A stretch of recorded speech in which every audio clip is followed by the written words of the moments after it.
सर्वांना नमस्कार. जय श्री कृष्ण. आपण सर्वप्रथम प्रार्थना म्हणूयात. वसुदेवसुतं देवं कंसचाणूरमर्दनं देवकी परमानन्दं कृष्णो वन्दे जगद्गुरुं श्रीकृष्णो वन्दे जगद्गुरुं. जय श्री कृष्ण. आपण पाहत आहोत अध्याय 3 म्हणजेच कर्मयोग आणि आज आपण पाहणार आहोत श्लोक क्रमांक 35. श्लोक पाहूयात. श्रेयान् स्वधर्मो विगुणः परधर्मात् स्वनुष्ठितात् स्वधर्मे निधनं श्रेयः परधर्मो भयावहः परधर्मो भयावहः. श्लोकाचा अर्थ पाहूयात. श्रेयान म्हणजे अधिक श्रेयस्कर, स्वधर्म म्हणजे स्वतःचे नियत कर्म किंवा स्वधर्म, विगुणः म्हणजे दोषयुक्त असले तरी, परधर्मात म्हणजे इतरांकरिता सांगण्यात आलेल्या कर्तव्यापेक्षा, सुअनुष्ठितात म्हणजे पूर्ण प्रकारे किंवा उत्तम रीतीने आचरण केलेल्या, स्वधर्मे म्हणजे मनुष्यांच्या नियत कर्मामध्ये, निधनम म्हणजे निधन किंवा विनाश, श्रेय म्हणजे श्रेयस्कर, परधर्म म्हणजे इतरांसाठी सांगण्यात आलेले कर्म, भयावह म्हणजे भयावह. आणि या श्लोकाचा संपूर्ण अर्थ असा आहे, इतरांच्या कर्माचे उत्तम रीतीने पालन करण्यापेक्षा स्वतःच्या नियत कर्माचे दोषयुक्त असले तरी पालन करणे अधिक श्रेयस्कर आहे.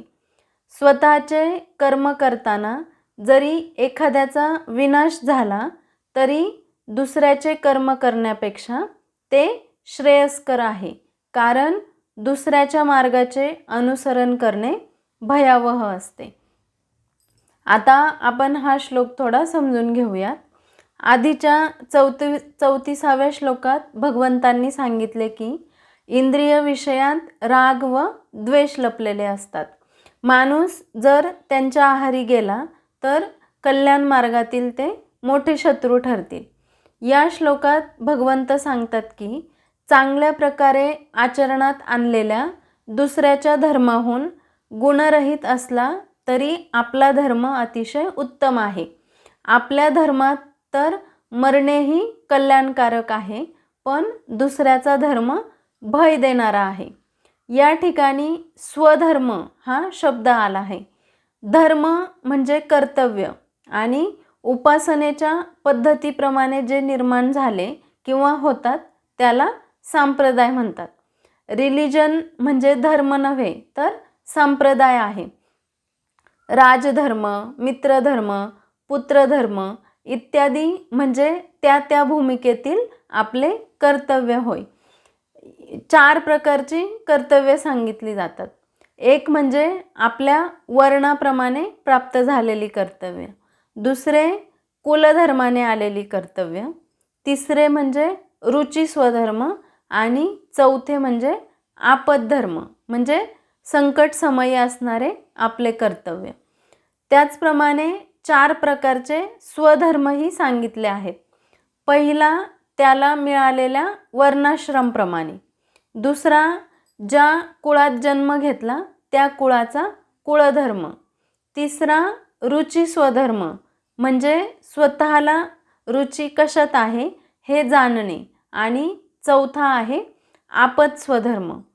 आपद स्वधर्म आणि रुची स्वधर्म यातील फरक लोकमान्य टिळकांनी अत्यंत सोप्या शब्दात स्पष्ट केला आहे.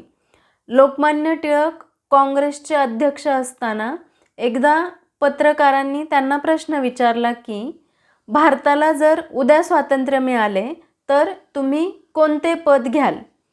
टिळक त्यावर उत्तरले की स्वातंत्र्यासाठीच हा सर्व खटाटोप आहे आणि तो स्वातंत्र्यानंतरचा आनंदही अवर्णनीय असेल.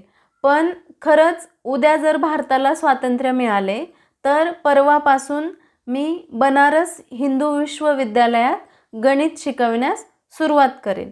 या उत्तराने पत्रकार गोंधळले, कारण लोकमान्य टिळकांची योग्यता राष्ट्रपती किंवा पंतप्रधान होण्याची होती.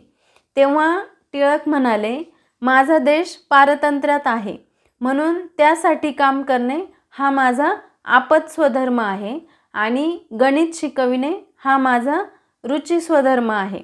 एकदा का देशावरील आपत्तीचे हरण झाले की मी माझ्या रुची स्वधर्माचे पालन करे. अशा प्रकारे त्यांनी रुची स्वधर्माचे वर्णन केले आहे. तसेच दुसऱ्यांनी आचरणात आणलेल्या चांगल्या धर्माला भगवंत परधर्म म्हणतात.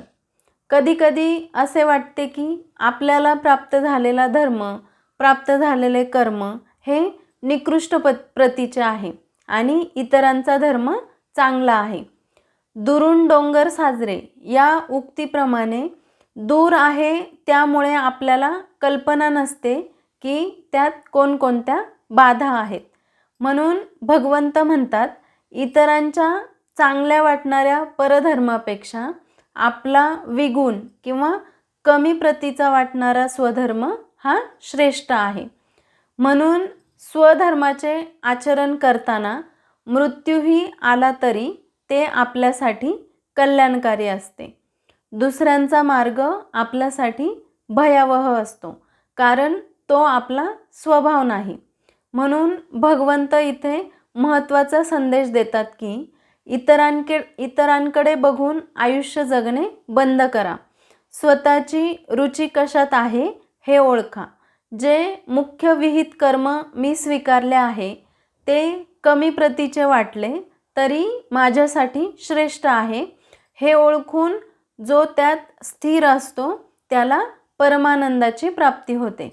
अर्जुनाने या अध्यायाच्या सुरुवातीला भगवंतांना स्वतःसाठी श्रेयस्कर म्हणजेच कल्याणकारी काय आहे ते सांगावे अशी विनंती केली होती. त्यावर भगवंतांनी सांगितले की स्वधर्माचे पालन करणे नेहमीच श्रेयस्कर असते. भिन्न स्वभावधर्म आणि म्हणूनच भिन्न कर्तव्य कर्म असलेल्या दुसऱ्यांची उन्नती बघून त्यांच्या धर्माचे पालन करणे श्रेयस्कर नसते. अर्जुनाला जरी विषाद झाला आणि त्याला संन्यास घेण्याची इच्छा झाली तरी ते त्याच्या स्वधर्माचे कर्तव्य कर्म नसल्याने भगवंत त्याला त्याच्या स्वधर्मात रुची घेण्यासाठी उद्युक्त करत आहेत. म्हणून भगवंत अर्जुनाला म्हणतात, तू जर युद्धात जिंकलास तर तुला राज्य मिळेल, युद्धात वीरगती मिळाली तर तू क्षत्रिय धर्म निभावल्याने तुझी वाहवा होईल, पण तू युद्धातून पळून गेलास, विचलित झालास तर तुझी मात्र निंदा होईल. म्हणून तू तुझा क्षत्रिय धर्म पाळ आणि युद्धाला तयार हो. आजकाल आपण मुलांच्या भावी शैक्षणिक जीवनातील वाटचालीसाठी त्यांची ॲप्टिट्यूड टेस्ट घेतो.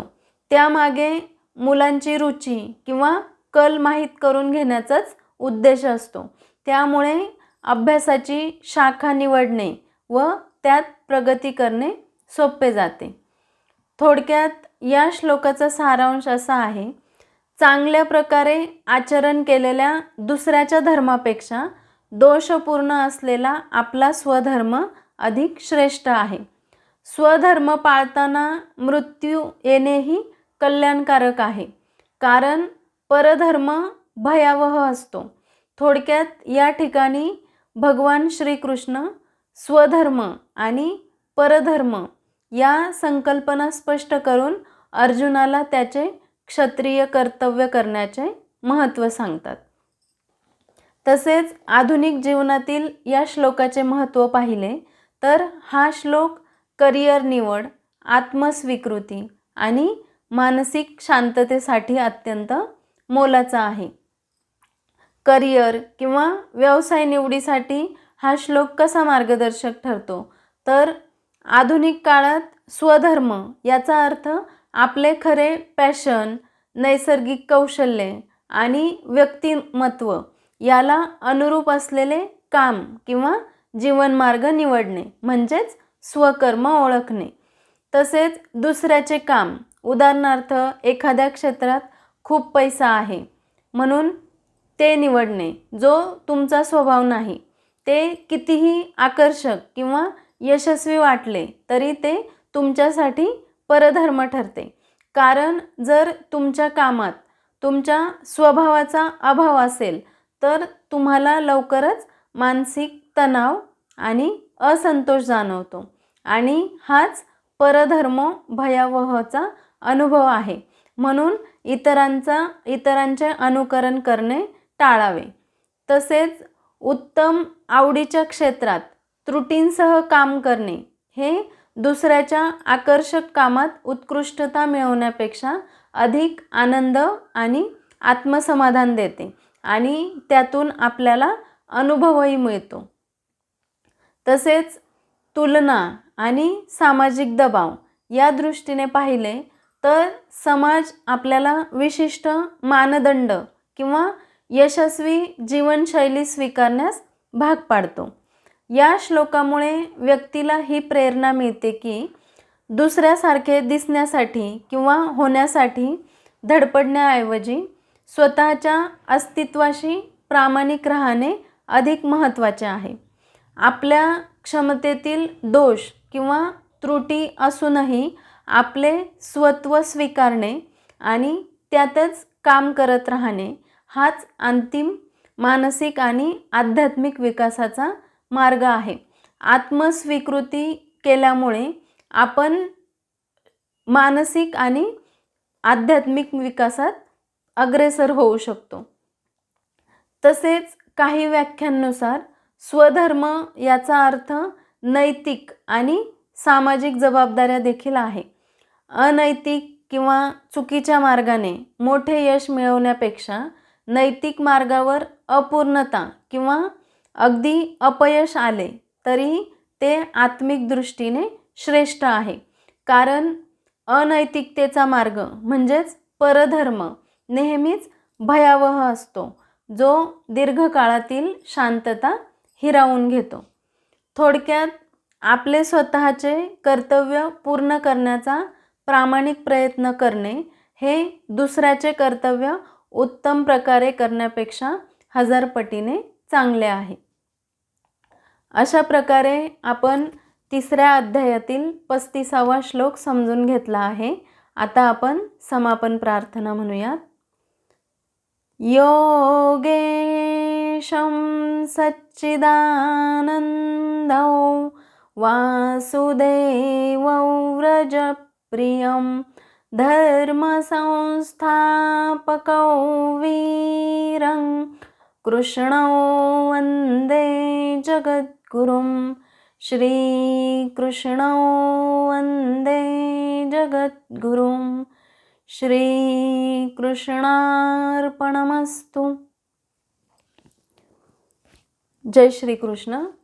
व्हिडिओ आवडला असेल तर लाईक करा, शेअर करा आणि अध्यात्म वाटिका या चॅनलला सबस्क्राईब करा. धन्यवाद.